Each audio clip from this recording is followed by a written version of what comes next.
उपासना में जड़ चैतन्य बुद्धि, स्त्री पुरुष बुद्धि, दुरात्मा महात्मा बुद्धि, इन सब का लय हो जाता है।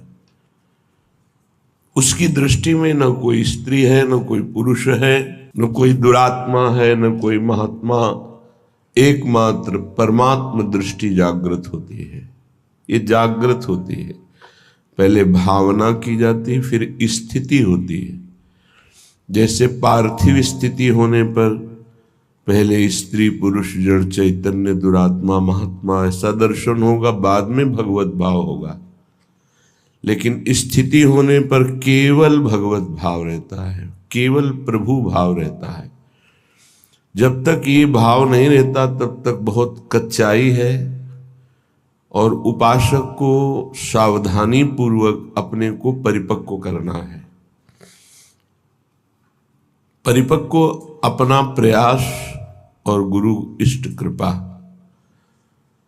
अपना केवल प्रयास ही है, कृपा का भरोसा नहीं तो परिपक्व अवस्था नहीं प्राप्त हो सकती। और आप वाणी से केवल कृपा शब्द का उच्चारण करते हैं और आप प्रयास बिल्कुल नहीं कर रहे, पुरुषार्थ नहीं कर रहे, मनमानी आचरण कर रहे हैं, तो स्थिति नहीं प्राप्त हो सकती। स्थिति प्राप्त होती अपना संपूर्ण पुरुषार्थ लगा दे और भगवत कृपा का, गुरु कृपा का भरोसा, तो स्थिति निश्चित प्राप्त हो जाती है। यही स्थिति जीवन मुक्त करती है। और जीवन मुक्त महापुरुष ही प्रियालाल के प्रेम का रसास्वादन करता है। जब तक देह भाव पुष्ट है तब तक प्रेम का प्रादुर्भाव नहीं होता। जैसे जैसे देह भाव गलित होता है वैसे वैसे प्रेम प्रतिक्षण वर्धमान होता रहता है, बढ़ता रहता है। प्रेम अगाध समुद्र है, इसलिए कभी इसमें पूर्णता नहीं होती कि अब पूर्ण प्रेम आ गया। कभी प्रेमी को ऐसा अनुभव नहीं होता कि मैं प्रेमी हूं या मेरे में प्रेम है या पूर्णता है, नहीं। हर समय एक विचित्र कोटि की चाह उत्पन्न होती है। यद्यपि जिनकी चाह है वो मिले हुए हैं, फिर भी वो इतनी प्यास है कि वो चाह बढ़ती ही रहती। चाह बढ़े दिन रैन, रात दिन चाह बढ़ती है। यद्यपि तन मन के बिछुरे नहीं, न शरीर से दूर है न मन से दूर है, पर चाह बढ़े दिन रैन। कबहु संजोग न मानहि, देखें भरी भरी नैन। हर समय नेत्र भर के रूप रस का पान करते हैं, पर ऐसा लगता है मानो कभी देखा ही नहीं। ऐसी प्रेम की महामहिम वृत्ति जब उपासक के हृदय में जागृत होती है, ये है मोक्ष सुख भी कड़ुआ कर देने वाला सुख। मानो देह में जो मृत्यु लोक का सुख है तो बड़ा घृणित सुख है। इससे उच्च कोटि का सुख देवलोक में है। देवलोक से भी तपलोक, महरलोक, जनलोक, फिर सबसे ज्यादा महान सुख ब्रह्मलोक में है। लेकिन ये जितने सुख हैं सब मायाकृत हैं। जो दास को सुख मिलता है वो ब्रह्मा जी को भी सुख ब्रह्म पद में नहीं मिला, भगवत दासत्व। फिर जो सखाओं को सुख मिला उसकी तो महिमा ही क्या। जो वात्सल्य भाव से प्रभु को दुलार करते हैं उनके हृदय को क्या कहना। जो कांता भाव से प्रभु से प्यार करते हैं उनको कौन उपमा दे किसी से, क्योंकि वो अद्वितीय हैं। जो कांत श्री कृष्ण को मानकर आठों पहर उनमें चित्त को श्रृंगार भाव से जोड़ते हैं। और ये तो महामाधुर्य रस वृंदावन नित्य विहार, यहां जब चित्त स्पर्श करता है तो मोक्ष कड़ुआ लगने लगता है। मोक्ष सुख भी थुत्कीकृत हो जाता है। जिसे कड़ुआ हम स्वीकार नहीं कर सकते, थूक देते हैं, ऐसा श्रीपाद प्रबोधानंद जी ने कई बार वर्णन किया। और महाप्रभु हरिवंश चंद्र जो भी कहते हैं विभेम कैवल्यता, ये तो भयावह है मोक्ष पद, भय लगता है इससे। श्री रूप जी ने कहा कि ये तो पिशाचिनी है। जब तक ये भुक्ति मुक्ति पिशाचिनी लगी रहेगी तब तक प्रेम नहीं प्रकट होता है। भोगों को भोगने की इच्छा रूपी पिशाचिनी या मुक्त हो जाने की पिशाचिनी। ऐसा महापुरुषों ने जब प्रिया प्रीतम के प्रेम रंग रस का रसास्वादन किया तो मोक्ष मुक्ति पिशाचिनी लगने लगी, भयावह लगने लगी, कड़वी लगने लगी, थुतकी कृत्य हो गई। फिर और कौन सा सुख बचा? सर्वश्रेष्ठ महासुख आत्म सुख जीवन मुक्त महापुरुषों को प्राप्त होता है। लेकिन प्रेम सुख के आगे ये सब सुख फीके हो जाते हैं।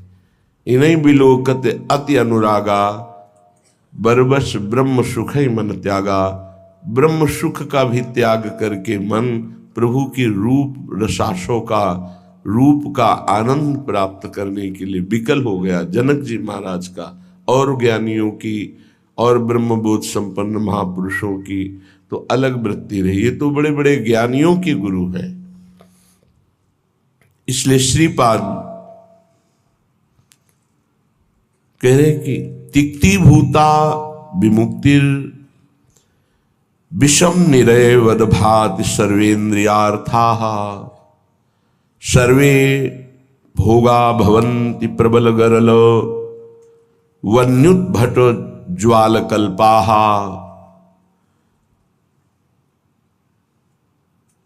कीट प्रायाः समस्त प्रवर सुरगणा सिद्धयश्चेन्द्रजाल प्रायः संस्वाद्य वृंदावन रसिक रसम माद्यते मेद्य हृदयम। जब आपको प्रियालाल का थोड़ा भी प्रेम प्राप्त होगा तो तिक्ति भूता विमुक्तिर, ये जो जीवन मुक्ति अवस्था है, मोक्ष पदवी है, बोले तिक्ति भूता है, कड़वी लगने लगेगी। नहीं चाहिए मोक्ष सुख, पर ये बहुत ऊंची बात है। अभी तो मृत्यु लोक के भोग ही आपको परास्त कर देंगे। मोक्ष सुख तो जो ब्रह्मलोक तक के भोगों का त्यागी होता है उसको प्राप्त होता है। ये प्रेमी जन मोक्ष के आगे भी जो महारस है उसमें स्थित है। मर्त भोग तुम्हें आकर्षित करके भ्रष्ट कर देते हैं तो मोक्ष सुख तो बहुत दूरी की बात है। हमारी स्थिति नहीं है, पर हमारे गुरुजन जो आगे चल रहे हैं उनकी स्थिति है और उसी मार्ग में हम चल रहे हैं, तो हम स्थिति ना होते हुए भी उसी मार्ग का अनुसरण करेंगे जिसमें हमारे गुरुजन गए हैं, महापुरुष जन गए हैं। महाजनों गतेन स पंथा, जिसमें महापुरुष जन गए उस पंक्ति में हम खड़े हैं। स्थिति हमारी नहीं है, पर हमको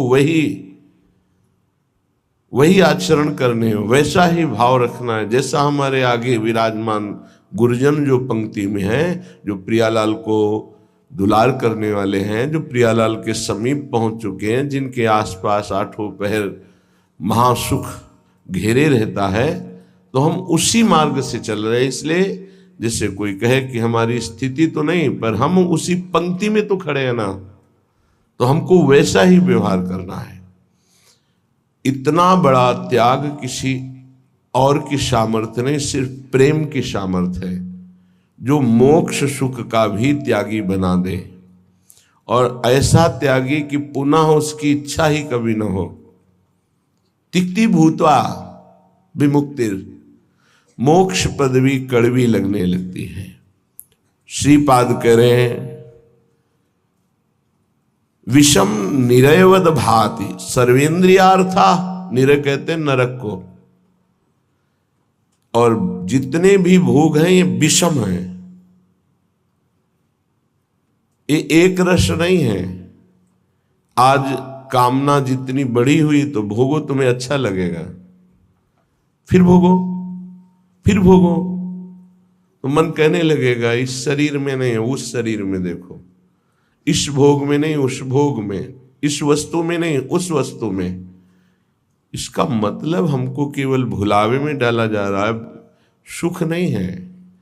लिखा विषम निरय वदभाति सर्वेन्द्रियार्थाः। इंद्रियों के जितने भी भोग हैं ये सब नरक प्रदान करने वाले हैं, इनमें किंचन मात्र सुख नहीं है। श्री कृष्णचंद्र जी ने गीता जी में कहा दुख योनयः, अर्थात केवल ये दुख प्रकट करते हैं। पक्की बात है, सच्ची बात है। अज्ञान के कारण आपको ऐसा लगता है कि इंद्रियों के भोग भोग कर मैं सुखी हो रहा हूं, लेकिन सत्य विषय यह है कि जब उनको भोगो तो अंदर से आता है कि जो मैं चिंतन में सुख प्राप्त कर रहा था वो तो है ही नहीं। बड़े बड़े भोगियों को घृणा होने लगती है, पर वो घृणा दूसरी तरह की होती है, वैराग्य नहीं होता। उस शरीर से नहीं, दूसरे शरीर में, उस शरीर से नहीं, तीसरे शरीर में, ऐसे वो भटकता है। और जो विवेकी होता है वो संपूर्ण भोगों से नरकवत अपना पिंड छुड़ा लेता है। इन भोगों के भोगने में तुम्हारा चिंतन प्रधान है और कुछ नहीं। ध्यायतो विषयान पुंसास संगस तेषुपजायते। यदि तुम विषय चिंतन न करो तो किसी विषय में सुख नहीं है। तुम्हारा जब एकांत में चिंतन बनता है तब वो तुम्हें चिंतन के कारण सुखानुभूति होती है, ना कि उस विषय में सुख है। जैसे एक कुत्ता सूखी हड्डी लेकर एकांत में भागता है कि मेरे सुख को कोई छीन न ले, और जब चबाता है तो उसी की गलफरों से रक्त स्राव होकर हड्डी में दिखाई देता है। उसको लगता है इसमें रस है, इसमें पावर है, कुछ नहीं। ऐसे ही अज्ञानी पुरुष के द्वारा समस्त भोगों के भोगने का जो चिंतन है, वही चिंतन उसे सुखानुभूति कराता है, न कि भोगों में। नहीं तो भगवान की आज्ञा मानो, अनन्यस चिंतयन्तो माम, केवल भगवत चिंतन हो, फिर हमको परिणाम बताओ कौन सा भोग तुम्हें सुख प्रदान करता है। घृणा हो जाएगी। ये भगवत प्राप्त महात्मा कह रहे हैं, इनके वचनों को मानना चाहिए, अनुभव में नहीं उतरना चाहिए। ऐसा दलदल है भोगों का कि आज तक कोई अनुभव करके नहीं निकला है। जब निकला है तो रो के असंतुष्ट होकर के ही छोड़ा है। कभी कोई ऐसे भोग नहीं छोड़ पाया कि बहुत भोगा, हमें तृप्ति हो गई, अब मैं जा रहा हूं भगवान की शरण में। ऐसा कभी नहीं हुआ, एक भी नहीं हुआ। चाहे जितना बड़ा सम्राट हो, चाहे जितना भोग बाहुल्यता हो, रोया, पश्चाताप किया और असंतुष्ट होकर, अतृप्त होकर त्यागा। वही बात आज है आपके हृदय में कि आप अतृप्त हैं भोगों से, असंतुष्ट हैं, तो अनुभव के लिए मत जाइए। गुरुजनों की, महापुरुषों की बात मान लीजिए और उसका चिंतन छोड़ दीजिए। बस खास बात है, तुम्हारे को अगर कोई परेशान करता है तो तुम्हारा चिंतन परेशान करता है। अंदर से ठीक बैठ कर देख लीजिए। बड़े भाग्यशाली उपासक है जिन्होंने अपने चिंतन को बचाने की चेष्टा की। कोई भी क्रिया तब होती है जब चिंतन होता है। ये बहुत सिद्धांत है, भगवान के वचन है। ध्यायतो विषयान पुंसास संगस तेषुपजायते। जब हम किसी विषय का ध्यान करते हैं, चिंतन करते हैं, मनन करते हैं, तो हमारे अंदर उसके भोगने की इच्छा प्रकट होती है। चाहे वो कोई खान पान की वस्तु हो, पहनने ओढ़ने की वस्तु, ये सब भोग के अंतर्गत आते हैं। सर्वेन्द्रियार्थाः, समस्त इंद्रियों के अर्थ भोग अलग अलग है। श्रवणेन्द्री, घ्राणेन्द्री, नेत्रेन्द्री, त्वगेन्द्री, वाकेन्द्री, हस्तेन्द्री, पादेन्द्री, जनेन्द्री, गुदाएन्द्री, ये सब इंद्रियां हैं। 5 कर्मेंद्रियां हैं और 5 ज्ञानेन्द्रियां हैं। इनका मुखिया मन, ये 11, इनका काम ही है जगत के भोगों में चिंतन लगाना। बहुत सूक्ष्म विषय प्रार्थना है, ये संतों के अनुभूत विषय है। चिंतन किसी विषय का ना हो और फिर कोई भोग भोगो, बिल्कुल 100 में 100% आपको सुख नहीं मिलेगा। और ऐसे महापुरुषों का जो चिंतन भगवान में स्थित है, प्रियालाल में स्थित है, उनके लिए कहा गया वो विषयान ग्रहणंत मुंचंत, वह कोई फर्क नहीं पड़ता। विषय सेवन में, पाप कृत्य में, पुण्य कृत्य में अंतर से देखा जाता है कि उसको बराबर 5 व्यक्ति बराबर वही क्रिया कर रहे हैं, चाहे वो पाप की हो या पुण्य की हो, लेकिन पांचों का फल अलग अलग हो सकता है। एक का राग नहीं है, बिल्कुल केवल क्रिया है, बिल्कुल राग नहीं है, बिल्कुल नहीं बंधेगा, उसका हर कर्म अकर्म हो जाएगा। एक है बहुत कम राग है, उसको बहुत कम फंसा उसको होगा। एक है संपूर्ण राग चित्त में है, उसको पूरी आसक्ति उसकी दुर्गति करा देगी। अंतर से तुम कितना चिंतन करके उस भोग को स्वीकार किए हो, बस खास बातें हैं। इसीलिए भगवत प्राप्ति के मार्ग में चाहे जो विषय हो, यदि वो बहुत प्रिय लग रहा है और उसका हमारा चिंतन बना है, तो उसे हमें सेवन नहीं करना चाहिए, चाहे वो कितना सतोगुणी भोग क्यों न हो, क्योंकि हमारा चिंतन बना है। और अगर हम भोगेंगे तो चिंतन पुष्ट हो जाएगा, और बार बार चिंतन होगा तो हमारे चिंतन में विघ्न पड़ेगा। इसलिए जिस वस्तु का चिंतन हो कि आज तो अमुक चीज खानी है, अमुक चीज देखनी है, अमुक चीज भोगनी है, उसका बहुत सरलता पूर्वक यदि माया ने सानिध्य दे दिया है तो भी ना भोगा जाए। ये बहुत अंदर से अध्यात्म पुष्टि की बात है, इसे समझ लो। श्रीपाद कह रहे विषम, पहली बात यह है कि तुम हर्षित होकर जे ही भोग में जाओगे तो परिणामता तुम्हें शोक मिलेगा, क्योंकि द्वंद्व है ये विषम है। हरिवंश महाप्रभु इसी संसार पर विजय प्राप्त करने के लिए प्रेम की बात कही है। अगर इस संसार को जीतना है तो एकमात्र भगवत प्रेम है, दूसरा कुछ नहीं, दूसरी किसी की सामर्थ्य नहीं है। प्रेम में बहुत प्रबल, शुभ अशुभ दुर्ग विध्वंस बल तब जयति जयति जग उच्चरे। सेवक जी महाराज कह रहे जीत विषम संसार कीर्ति जग विस्तर है।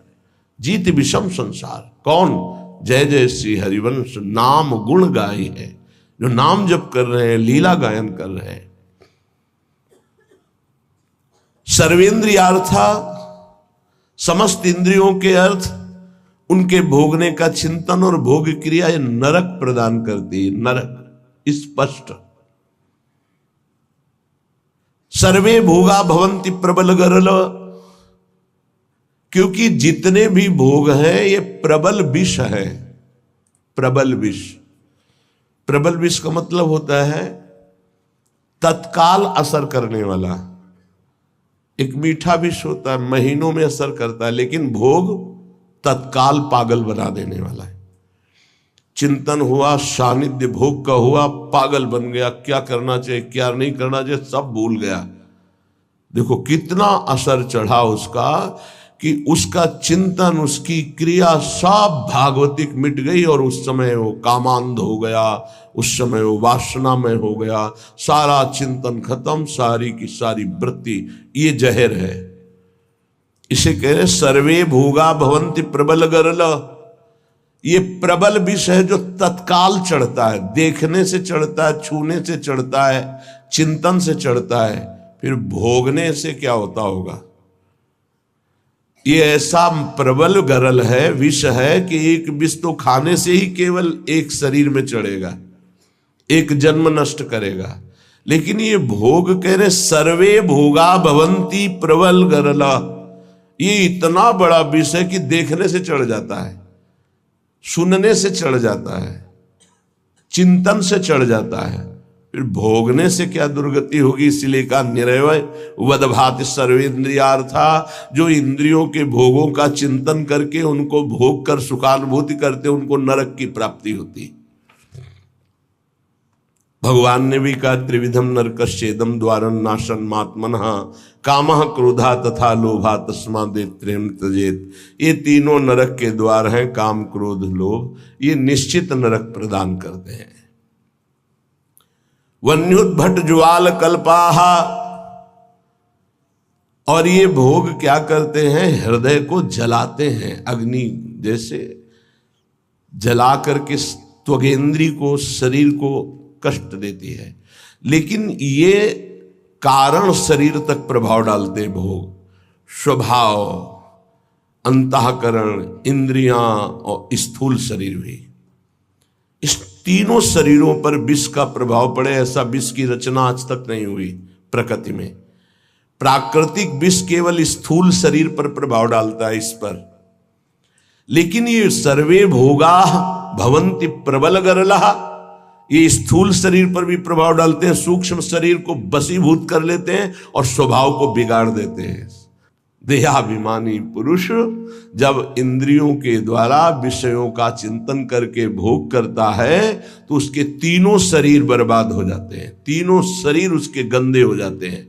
ये इसीलिए जो विज्ञजन है वो कह रहे हैं कि इससे बड़ा कोई जहर ही नहीं है। सर्वे भोगा भवन्ति प्रबल गरला वन्युद्भट ज्वाल कल्पाहा, हृदय जलाता है, भोगने पर भी जलन, भोगने के बाद भी पश्चाताप की जलन, पश्चाताप की जलन। और वो पश्चाताप टिकाऊ नहीं होता है, 1 घंटे 2 घंटे जलन हुई, तीसरे घंटे फिर उसी भोग की चिंतन वृत्ति, फिर वही भोग की क्रिया। बड़ी दुर्गति है संसारिक जीव की, बड़ी दुर्गति। ऊपर से चिकना चुपड़ा शांत नजर आ रहा है, अंदर देखो इसमें लिखा है वन्युद्भट ज्वाल कल्पाहा, कामाग्नि, क्रोधाग्नि, लोभाग्नि, उससे जल रहा है वो। कीट प्रायाः समस्त प्रवर सुरगणाः सिद्ध्यश्चेन्द्र जाल। कह रहे कि बड़े महापुरुष हैं, इसलिए कह रहे हैं कि इन कीड़ों में और देवताओं में कोई फर्क नहीं है। क्यों? प्रारब्धानुसार कीड़ा भी अपने भोग को भोग रहा है, देवता भी भोग को भोग रहे हैं। देवता कोई नवीन कर्म करके भजन थोड़ी कर रहे हैं, अपने पूर्व पुण्यों को भोग रहे हैं। तो कीट प्रायः समस्त प्रवर सुरगणाः, ये प्रवर माने होता श्रेष्ठ, श्रेष्ठ जो देवता लोग हैं हमारी दृष्टि में कीड़े से ज्यादा नहीं है। क्यों? क्योंकि जैसे कीड़ा अपना प्रारब्ध भोग रहा है, ऐसे देवता अपने प्रारब्ध भोग रहे हैं। शुभ कुछ नहीं है उनके पास, नवीन कर्म नहीं, जितना रुपया जमा है उसका भोग कर रहे हैं। जैसे बढ़िया होटल है, हर व्यवस्था है, आपका पेमेंट है तो आप भोगिए, हर भोग। जिस दिन पेमेंट खत्म हुआ धक्का मार के बाहर कर दिए जाओगे। ऐसे ही स्वर्ग से धक्का मार के गिरा दिया जाता है। उसके गले में एक माला पड़ी होती है, वो माला नित्य नवीन सुगंधित रहती है जब तक उसको स्वर्ग में रहना है। और जहां माला कुम्हलाई तो पता चला कि पुण्य नष्ट हो गए। अब उसको भारी वियोग, उसका विमान छिन जाएगा, उसका महल छिन जाएगा, उसको अप्सरा जो मिली थी वो सब भोग सामग्री एक क्षण में हटा के, देव शरीर से हटा के भ्रष्ट कर दिया गया। फिर मृत्यु लोक में क्या बनेगा कि कीड़ा पतंगा क्या बनेगा वो भगवान जाने। इसीलिए कह रहे मेरी दृष्टि में कीड़े से और देवता से समानता जब करते हैं तो बराबर नजर आता है। वो अपने प्रारब्ध का भोग भोग रहा है, वो अपने प्रारब्ध का। तो बोले मनुष्य का उदाहरण क्यों? मनुष्य श्रेष्ठ है देवताओं से। क्यों? क्योंकि वो राधा राधा कृष्ण कृष्ण जप करके वो भगवत प्राप्ति कर सकता है, देवता नहीं कर सकते। कीट प्रायाः समस्त प्रवर सुरगणाः सिद्ध्यश्चेन्द्र जाल। अब कह रहे ये जो अष्ट सिद्धियां और भी 28 सिद्धियां और भी अन्य छोटी सिद्धियां, बोले ये इंद्रजाल है, कोई भगवदानंद नहीं है। इंद्रजाल माने होता है जो है नहीं पर दिखाया जा रहा है, माया का, जादू का एक नया तमाशा। सिद्धियां क्या है? माया का एक नया तमाशा। अगर उनको और क्या तमाशा, यही है अभी यहां है और इसी समय कहीं और है। जब दोनों अरे बड़े तो सिद्ध पुरुष है, अभी तो यहां हमारे सामने, तो बोले ठीक इसी समय हमारे पास भी थे, बोले बड़े सिद्ध पुरुष हैं। ये क्या है? कोई खास बात थोड़ी है। अष्ट सिद्धियां सिद्ध्यश्चेन्द्र जाल, ये इंद्रजाल माया जादू का तमाशा है। यह है प्रेम की प्राप्ति के लिए जो हमें विकलता चाहिए, वो यहां कहीं नहीं टिकना। प्रायः संस्वाद्य वृंदावन रसिक रसम माद्यते मेद्य हृदयम। जिनको वृंदावन प्रेम रस की प्राप्ति की चाह है वो इतने में किसी में भी न टिके, किसी को भी स्वीकार न करे, नहीं प्रेम रस नहीं मिलेगा। इसीलिए आप देखें हमारे वृंदावन ब्रज धाम या कहीं भी जो भगवत प्रेमी सिद्ध महापुरुष है, आपको कोई जादू तमाशा कोई ऐसी बात नहीं मिलेगी। सीधे सरल स्वभाव, नमन कुटिलाई। तो यहाँ की सिद्धि क्या है? यहाँ के सिद्धों को क्या प्राप्त होता है? रुदु सुस्वरम राजन कृष्ण दर्शन लालसा। पर रोना यहाँ की सिद्धि है। जिस पर तुम हो रीझते क्या देते यदुवीर, रोना सिसकना तड़पना आहों की जागीर। ये यहाँ के सिद्धों की परिपाटी है। एकांत में बैठे हुए चिल्ला चिल्ला के रो रहे प्रभु से, हा कृष्ण, हा कमल लोचन, हा प्रियाजू, हा स्वामिनी। ये यहाँ की सिद्धि है। तो ये किसको मिलती है? बोले जो मोक्ष को कड़ुआ मान करके, जो समस्त इंद्रियों के भोगों को नरक मान करके, जो समस्त भोगों को महाविष जान करके, क्योंकि ये जलाने वाले हैं, और समस्त देवताओं को भी कीड़े से भी ज्यादा भाव न रखना। कीड़ा अपना प्रारब्ध भोग रहा है, वो अपना प्रारब्ध भोग रहा है, और इंद्रियां हैं तो जादू का तमाशा है। गोस्वामी तुलसीदास जी ने भी लिखा है, रिद्धि सिद्धि पेरे बहु भाई, बुद्धि लोभ दिखावे आई, होए बुद्धि जो परम सयानी, तिन तन चितई ना नहित जानी। ये हमारा अमंगल कर देंगी, भगवत प्राप्ति नहीं होने देगी। इसलिए भगवत प्रेमी महात्मा कभी किसी सिद्धि को स्वीकार नहीं करता। इसीलिए बहुत सरल होते। अब फिर उनमें कोई चमत्कार नहीं दिखाई देता। क्या चमत्कार? बाहरी, क्योंकि वो इंद्रजाल स्वीकार नहीं किए। उनका चमत्कार होता है उनके समीप एक बार जो आ गया और उन पर भाव कर लिया तो उसका जीवन परिवर्तित हो गया, वो भक्त बन गया, भगवान का नाम जापक बन गया, अच्छे आचरण वाला बन गया, मनुष्य जीवन का उसको लाभ मिल गया। ये चमत्कार होता है। तो श्रीपाद कह रहे हैं, श्री वृंदावन का जो महारसास्वादन मतवाला कर देने वाला, मोक्ष सुख को भी थुत्कीकृत करने वाला प्रेम है, उसकी प्राप्ति के लिए यदि आप चल रहे हो तो स्त्री मात्रे मात्र बुद्धि, बहुत ध्यान से सुनिए। गृहस्थ हैं तो जिनके साथ पाणी ग्रहण संस्कार किया है, उनके अलावा आपका किसी के प्रति भी काम भाव वाली वृत्ति का संबंध नहीं होना चाहिए। नहीं, बड़ी दुर्गति होती है। चाहे वो स्त्री शरीर हो चाहे पुरुष शरीर हो, यदि अपनी मर्यादा से अलग, ये देखो धर्म शास्त्र हैं, इनका एक कानून है। भारतीय संविधान के अनुसार आपने यदि कानून विरुद्ध आचरण किया और नहीं पकड़े गए तो आप अपने को बहुत प्रवीण मानते हैं कि मैं बच गया, देखो। लेकिन तुम भारतीय संविधान के प्रगट में दंड ना मिलने पर ऐसा न समझ लेना कि दंड मुक्त हो गए। एक है भागवतिक संविधान, जिसमें किसी की गवाही, किसी की साक्षी की या किसी की रिपोर्ट की जरूरत नहीं, तुम्हारा कर्म ही तुम्हें दंड दे देगा जो तुमने कर्म किया है। इसलिए जो पति वंचक पर पति रति करई, रो रो नरक कल्प सत परई। जो स्त्री अपने पति की वंचना करके दूसरे पुरुषों के साथ सहवास करती है, बहुत समय तक वो रो रो नरक को प्राप्त होती। ऐसे जो पुरुष पाणी ग्रहण करके अपनी पत्नी को धोखा देकर दूसरी स्त्री के साथ सहवास करता है, ऐसी उसकी दुर्गति होती है। और जो भगवत मार्ग में चलने वाले उपासक हैं, चाहे गृहस्थ हो चाहे विरक्त, समस्त संसार की जितनी भी स्त्री शरीरधारी हैं, उन सब के प्रति पूज्य बुद्धि, भगवत बुद्धि, दैवी बुद्धि, मातृ बुद्धि, ऐसा कहा गया है। जिनसे पाणी ग्रहण किया है उनकी बात अलग, गृहस्थी में बका सबके प्रति भगवत बुद्धि, सबके प्रति।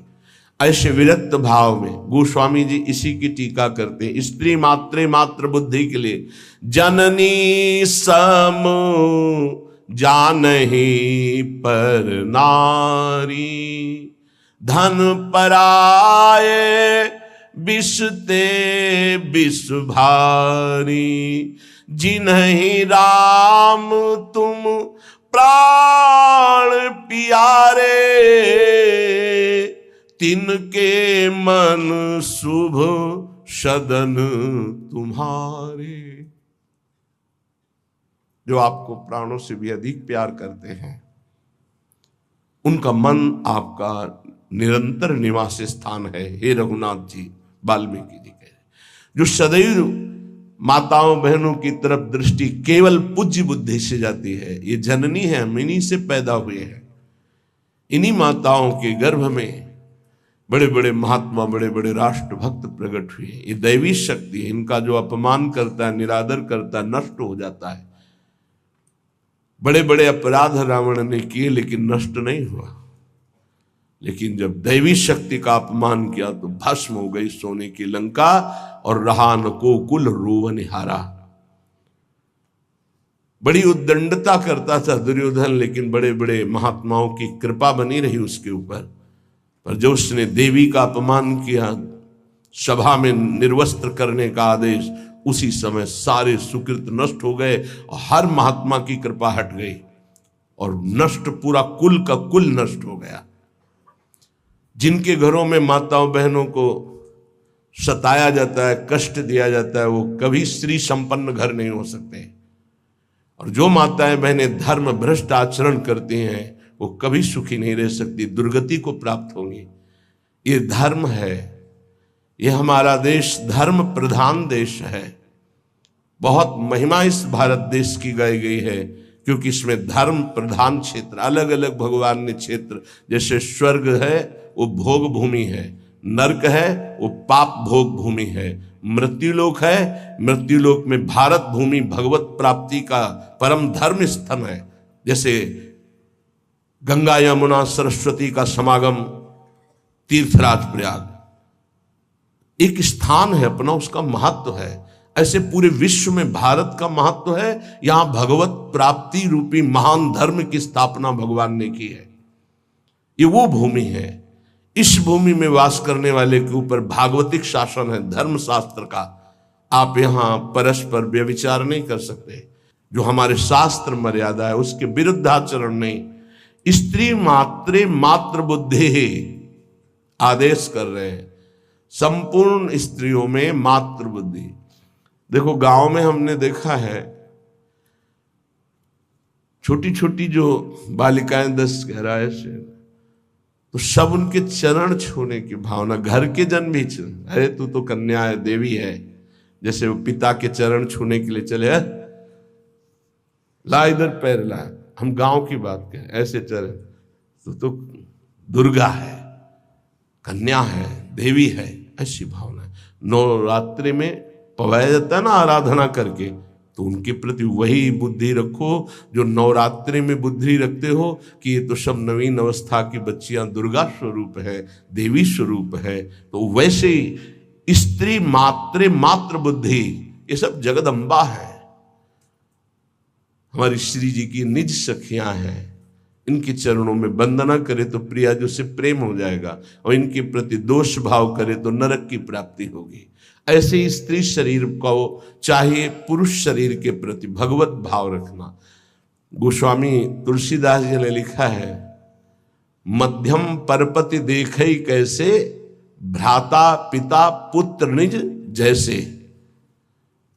अपने बराबर का देखा तो जैसे हमारा भाई हो तो कैसा हमारा भाव रहेगा, छोटा देखा तो पुत्र हो तो कैसा भाव रहेगा, और पिता के समान जो वयोवृद्ध बड़े हैं उनके प्रति पूज्य भाव रहता है।